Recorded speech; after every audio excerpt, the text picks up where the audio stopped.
Ugh, this is why I can't stand kids with uneducated parents. They're so rude and difficult to deal with. Who are you talking about? Oh, you don't get it unless I spell it out for you? Guess you're not too bright either. I am talking about your mom. She's just pretty and all she does is laugh. That's not true. Poor you, raised by someone so foolish. You can't choose your parents. My name is Emily.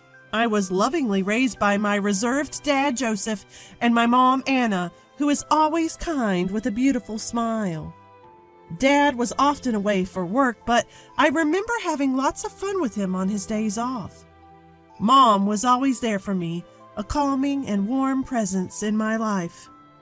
Every day spent with Mom was a comforting experience, a sanctuary for me. I love both my parents very much, and they love me too. Even someone as mild-mannered as me might get genuinely angry if someone disparaged my parents. I had a dream about marriage. Marrying the person I love, combining two warm homes into one. How happy would that be? I'd always fantasize about it. Some might say it's nothing but a pipe dream. But I had that much confidence in my family. Richard, my current husband, respected my feelings. We met while working a part-time job. He was attending a prestigious university while I was just a high school student going to an ordinary school. We were casual friends at first, but gradually grew closer. I ended up going straight into the workforce after high school while he was still a college student at the time. We were attracted to each other because we had different perspectives stemming from our different environments. About a year into dating, he proposed to me. Our families get along really well, so I'm sure we'll also make a great family. I was really hopeful hearing him say those things. We got married, believing in those words. I had imagined a happy married life, but life isn't always that easy, is it? Little did I know that this decision would throw my life into chaos. Emily, when are you planning on moving in with us? Make up your mind, please. What? Move in together? Before marriage, we lived together in my apartment and continued to do so after. Since we had no kids, I figured we would keep living there. But it seemed that wasn't good enough for my mother-in-law, Rebecca. You're married to my son now. That means living together. Isn't that obvious? Is it? Richard never mentioned anything. You can't figure this out without your husband telling you? Use your brain a bit. I'm sorry. I'll discuss it with Richard and let you know. And just like that, my newlywed life turned into living with my in-laws. I didn't mind living together, but there was some things that bothered me. What is this cleaning? Unbelievable. How can you be so lazy? Did I do something wrong? I tried to be as thorough as possible. I had swept and wiped the floors, even used tape to pick up small dust particles. I removed water stains and dried the wet areas. I even did regular mold removal. What? Can't you see? The ashtray is full of ash! That's from David, who just smoked. I can't handle every instant. Home should be a relaxing place, and you leave a dirty ashtray? It's because you don't respect me that things are like this. I can't believe you're so inconsiderate. It was my father-in-law, David, who was smoking, filling up the ashtray that I had just cleaned.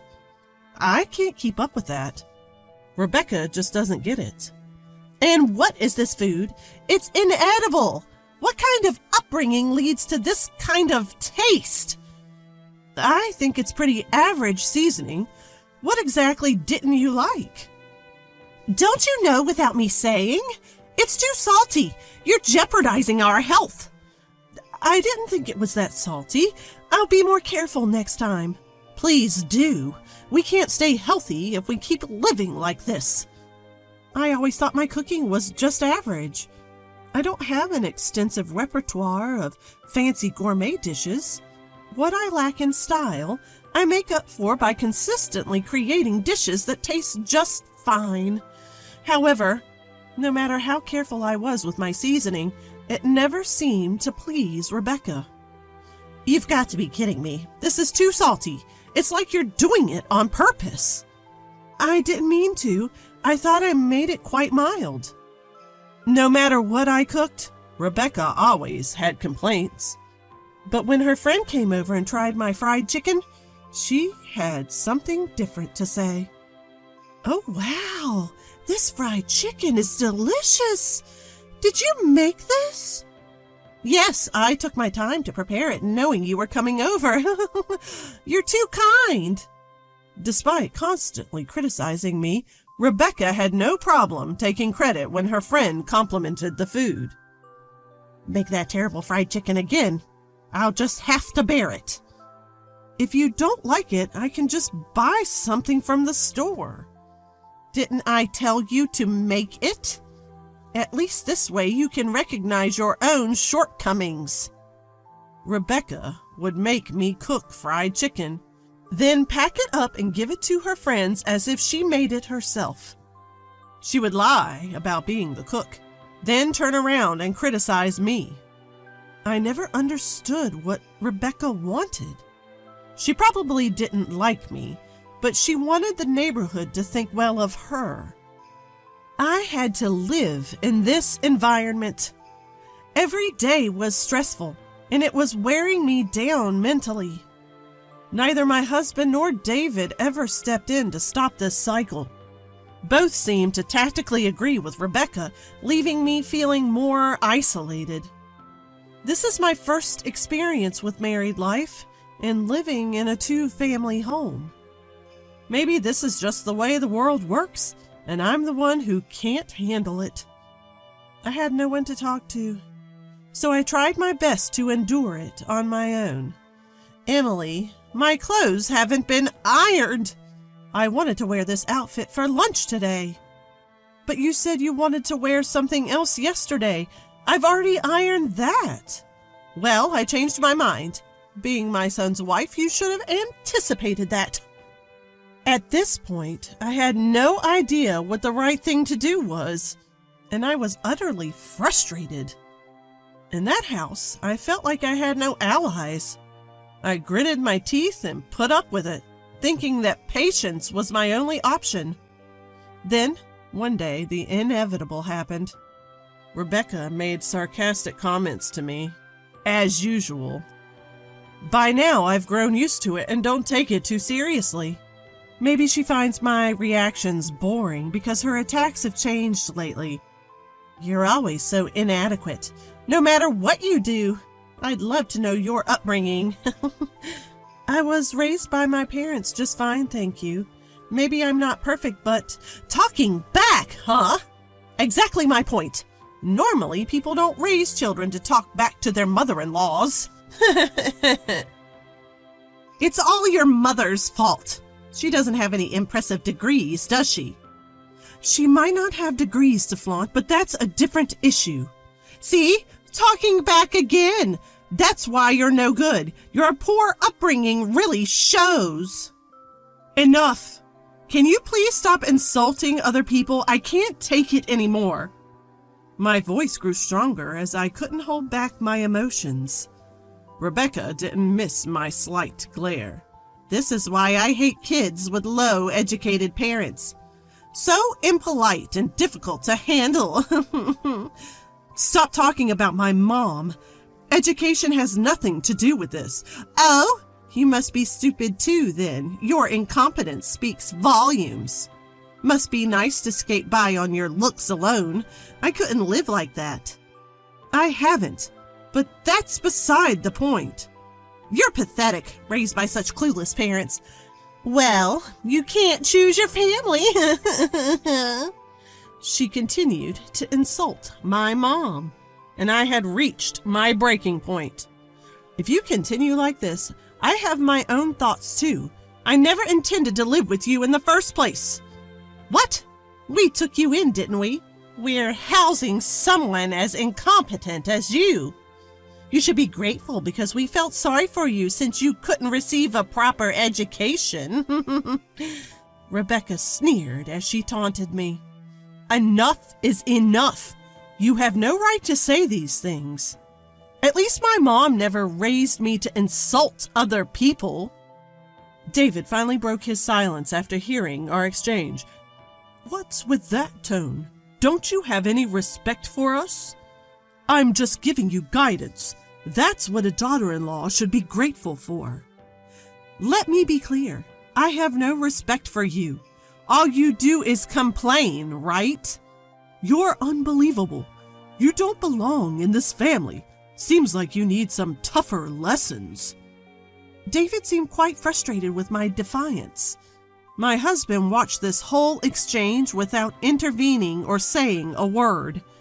This situation is just not right. I thought we'd be a good family. I decided I couldn't stand my husband or his parents any longer and chose to divorce and cut ties. This family is messed up. I can't take it anymore. I'm cutting you all out of my life. What? You're divorcing him? You've got guts. Leave right now. I took David at his word, quickly packed my bags, and left my in-laws' house. I tried to calm myself down, but I couldn't anymore. When I rushed back to my parents' house with my bags, they greeted me with shock. After sharing what happened, they silently hugged me and patted my back. You did well. You didn't do anything wrong, and thank you for standing up for yourself. My mom comforted me in a gentle voice. Dad, quiet as ever, seemed to be contemplating something. After a while, he started to speak. I have a plan. Emily, take some time off. Leave the rest to me. I was surprised because Dad never says things like this, but his serious expression made me believe him. Since I didn't think things would work out with my in-laws, I drafted divorce papers and sent them as I had declared. I don't know what my husband thought, but there was no rebuttal from him.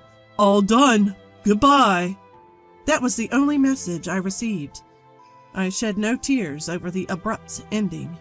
Then the situation took a sudden turn. As soon as our divorce was finalized, Dad sprang into action. Hey, what's going on? I have nothing to do with this.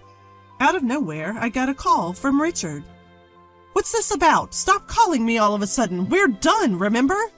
A project I was spearheading just got abruptly canceled. They said they couldn't do business with someone as untrustworthy as me because I hurt Emily. Upon hearing more, I find out that the new project Richard was responsible for got canceled. The reason? Apparently his dishonesty toward me, and the hurt he caused me was to blame. I couldn't see how these dots were connected. As I'm on the phone with Richard, Dad steps in and takes over the call. Is this Richard? I'm the one who canceled the deal. I don't think you're someone I can do reputable business with. What? Why are you involved, Joseph? This has nothing to do with you. You don't have the right to call me Joseph anymore. You didn't know that I was the client, did you? What? Joseph, you own that company? Turns out the company Richard was dealing with was actually Dad's company.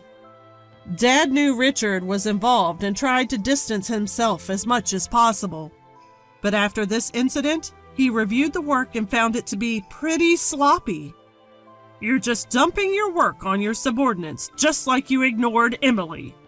That's not true. I heard from my staff that progress isn't being made. It's not realistic to continue business just for the sake of it. Plus, your family even insulted Anna. Treating my precious family with such cruelty is reckless. That's a misunderstanding. Even after the divorce, your mom kept sending snide remarks to Emily. That's concrete proof. This has nothing to do with me. It's what my mom did. How can you mix this up with business? You're not even competent at your job. Plus, you submitted the divorce papers without any hesitation, didn't you? You never protected Emily from the snide remarks your mom made, did you? Dad calmly corners Richard with these points. I might have considered working together if your only issue was incompetence. But I've lost all trust in you and your family. I don't care what your company thinks of me. I won't do business with you. This is unfair. Personal matters are affecting a fair business deal. If you have complaints, go through the company. From now on, I will only communicate with a company representative. With that, Dad hung up the phone. Continuing from where we left off, things took a turn for Richard and his family. Richard's project got officially scrapped. Though he tried to protest the decision, the company reprimanded him for his laziness. Not only did this put a stop to his career progression, but news of his irresponsible behavior spread. The end result? He was transferred to a remote location. Even though he was in sales, he found himself doing nothing but manual labor at a small rural office. Basically, a demotion. Rebecca and her family showed up at our house, tears in their eyes, offering apologies.